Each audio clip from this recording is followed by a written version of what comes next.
র্যামসিঁড়িটা উনি রড দিয়ে করেন নাই, তো র্যামসিঁড়িটা ফাটল ধরেছে, মূল ভবন থেকে সেটা আলাদা হয়ে গেছে। ভবন বুঝাই না দিতেই আমি এখন এই ত্রুটিগুলো পাচ্ছি। যখন উনি ভবনটা দিয়ে আমাদেরকে চলে যায় তখন আমি ভবনেতে বেশি দিন থাকতে পারবো না। ঠিকাদার শুরু থেকে অনিয়ম শুরু করেছেন, উনি আমার কথায় কোনো কর্ণপাত করেন নাই, উনি ওনার খামখেয়ালির মতো কাজগুলো করে গেছেন। ফ্লোরটা ভালোভাবে করেন নাই, বিভিন্ন জায়গায় ফ্লোর ফাটল করেই উঠে যাচ্ছে, সিমেন্টগুলো আস্তে আস্তে করে উঠে যাচ্ছে। চালানাগুলো বা ফ্লোর ফিনিশিংয়ের যে কাজটা করার পরে যে ফিনিশিং দিবেন ইট সিমেন্ট বালু দিয়ে, সেই ফিনিশিংটা না করে উনি এখানে পুডিং ব্যবহার করেছেন, যার ফলে পুডিংটা শুকানোর পরে সেটা জোরে জোরে পড়তেছে। এটা একটা আশ্রয় কেন্দ্র বিদ্যালয়টি, এটা একটা গুরুত্বপূর্ণ হচ্ছে র্যামসিঁড়িটা উনি রড দিয়ে করেন নাই, উনি জাস্ট মাটি থেকে ইট দিয়ে উনি র্যামসিঁড়িটা সম্পূর্ণ করেছেন।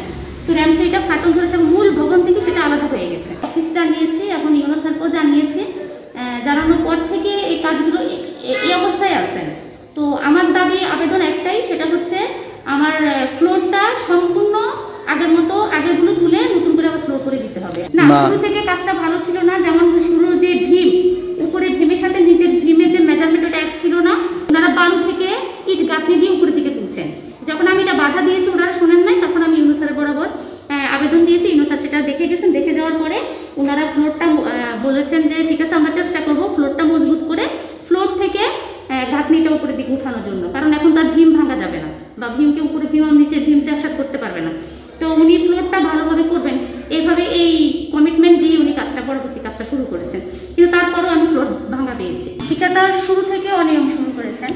তো যখন আমি ওনাকে এই অভিযোগগুলো জানাই, উনি আমার কথায় কোনো কর্ণপাত করেন নাই, উনি ওনার খামখেয়ালির মতো কাজগুলো করে গেছেন। তো যার ফলাফল হচ্ছে ভবন বুঝাই না দিতেই আমি এখন এই ত্রুটিগুলো পাচ্ছি। যখন উনি ভবনটা দিয়ে আমাদেরকে চলে যায় তখন আমি ভবনেতে বেশি দিন থাকতে পারবো না, এই বাচ্চাদেরকে নিয়ে আমি ক্লাস করাতে পারবো না, তখন আমি কার কাছে যাবো? তো কোটি টাকার একটা বাজেট উনি হেলায় ফেলা উনি নিজের মন মতো করে দিচ্ছেন।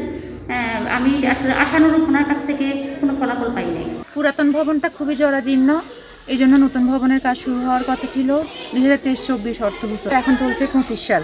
এখন আমরা বিদ্যালয়ের ভবনটা বুঝে পাইনি। ভবনটা যেহেতু শিক্ষার্থীরা ব্যবহার করবে বা আমরা শিক্ষকরাও এখানে থাকবো, এটি যদি সঠিকভাবে তৈরি করা না হয় সঠিক পদ্ধতিতে, তাহলে এটি ঝুঁকিপূর্ণ থেকে যায়। বর্তমানে বাংলাদেশে একটি ভূমিকম্প প্রবণ এলাকায় হওয়ায় এরকম ঝুঁকিপূর্ণ ভবনে শিক্ষার্থীদের ক্লাস করাটা আসলে কখনোই নিরাপদ নয়।